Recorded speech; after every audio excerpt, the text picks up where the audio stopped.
Paul Chester is the curator of Acoustic Sound's ever-expanding pre-owned LP collection, what we call the Vinyl Vault. He spends a good portion of his work week cleaning, grading, and cataloging these used records, and he's available to help you find the gems missing from your own collection. Because Acoustic Sounds boasts the world's largest selection of audiophile recordings, it seemed only natural to us to give rightful attention to choice pre-owned records. Today, our Vinyl Vault numbers about 20,000 titles. I've been a music fan ever since I was a small child, and I used to buy 45s when I was a kid. Punk rock happened when I was 16. I was just the right age for it to have an earth-shattering effect on me. And I just collected 45s and albums, and I was always looking out for them, you know, at second-hand shops and the like. Started, I guess, about the age of 18 or 19, actually attending record fairs or record shows. So I was actually selling 45s and albums and old pop and rock magazines and that kind of thing. And in fact, the last couple of years back in England until I came over here, I was actually doing that full time on a market stall in London, and that was pretty cool. I've also DJ'd, specialising, I guess, in 60s music. Over the years, I've had residency in a nightclub, and I've edited a fanzine, you know, so I've really...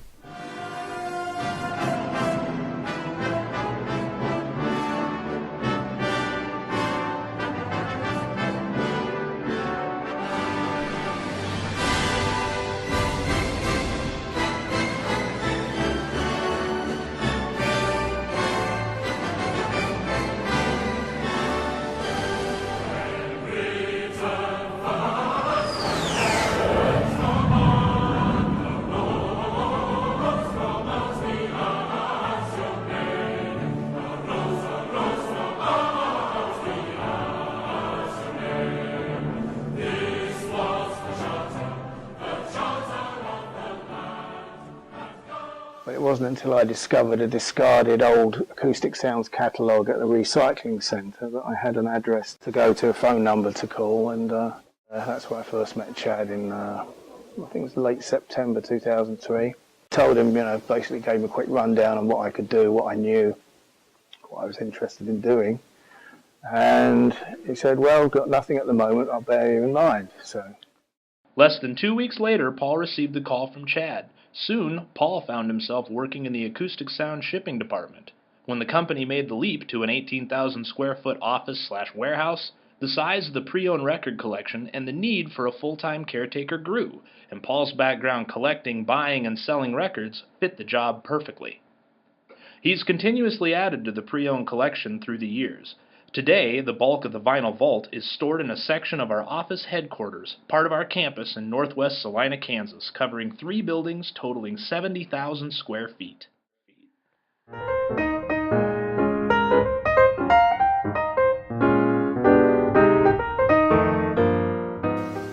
Is the record desirable? Is it of a certain genre of music? Is it on a certain collectible record label? Is the artist collectible?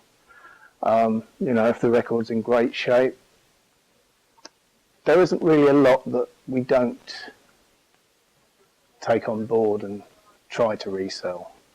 I think I've surprised Chad once or twice by selling stuff he seemed to think we'd have no chance in selling. You know, every now and again you can sell a Lawrence Welk album, you can sell Ray Conniff, and you can sell Andy Williams.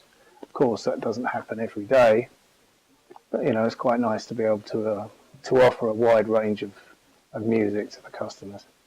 You know, I get telephone calls every day and I get email requests from people that want to sell us their collections, hoards or acquisitions. And to be honest, it's fairly easy to weed out the less desirable or the things that we won't really have an interest in.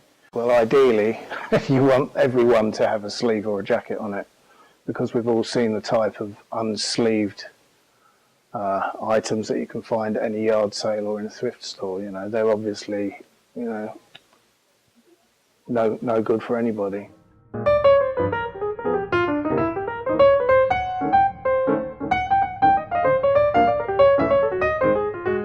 course, it's always nice if somebody has a knowledge of what they're offering. If they mention like 6i Columbias, then you know immediately that they're talking about certain early 1960s pressings of records on the Columbia label, which might be, you know, for example, Dave Brubeck or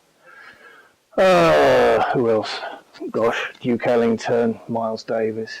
Once we know what we're talking about, once we know what they have on offer, then we'll let them know if we're either interested or not.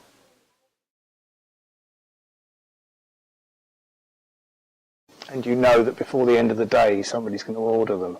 You know, somebody will have looked online at the recently added section in the vinyl vault, and you just know that they're going to fly out the window. You know, there's going to be no trouble whatsoever.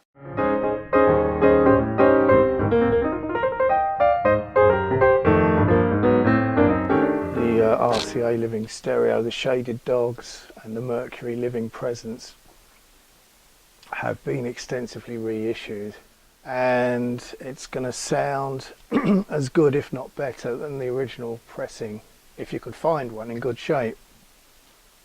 And I think the reissues of rock and other genres of music that have certainly grown apace in the last few years, I think that's helping to bring new record collectors into the fold, who will settle for a reissue, but they'd like to have an original copy if they could. You know, they'll settle for original French pressings of Maurice Chevalier. You know, you don't find these every day of the week, nor perhaps would you want to, but yeah, it's kind of neat. Let's see, I guess it's the first way of organising it is by genre. So we'll have a list of jazz, and we'll have a list of jazz. We'll have shelves of jazz, we'll have shelves of rock and pop, a shelf of blues, you know, various genres, movie soundtracks. And then within each genre they'll be organised, as far as the majority is concerned, they'll be organised in alphabetical order according to the artist's last name, or if it's a group, the group's name. Movie soundtracks and like Broadway original cast recordings, I find that easiest to organise them under the title of the movie or the title of the play. The classical side of it, I've always found it easiest to organise according to record label. And here we have Decca, British Decca classical recordings there. And here we have the Mobile Fidelity audiophile pressings here. And we've got quite a nice amount of those at the moment. They're always pretty popular. And what else do we have? Oh yes, here's this is the remains of what we called the New York collection, which we acquired quite a while ago now, and that was stuff from the early 70s to mid 80s, mostly rock and pop. And a lot of them were white label promotional copies. I mean, because of the amount that I deal with on a daily basis, there's no way that I could listen to everything before I give it a grade and place it in inventory. So, you know, the vast majority of the time, something will have a visual grading. No, the vast majority will be what I grade as mint minus, and that will be something which looks great, which has no marks, scuffs, scratches or anything like that. The jacket will be great too, nice square corners, no seam splits, dings or other things which would detract from its appearance or its sound. You know, imperative, I mean, you need to have somebody that knows the records and cares about the records and is willing to learn about records he doesn't know about yet. I don't think just anybody can do it. They need to have a passion for it, an understanding.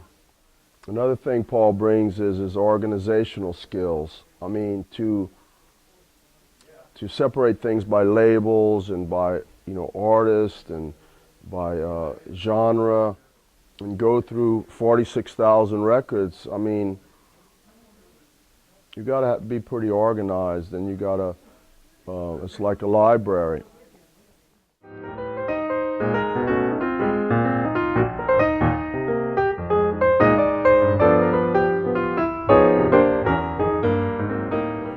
Whoever's into classical, they got a lot to look forward to. But we like collections, and we like white label promos from the American labels, the original labels. But yeah, we need more pop and rock. Plus, now that we're reissuing so much music, we need to find out more really great records, and we need to have the originals, to scan the labels and the jackets, and just to learn more about music that's great.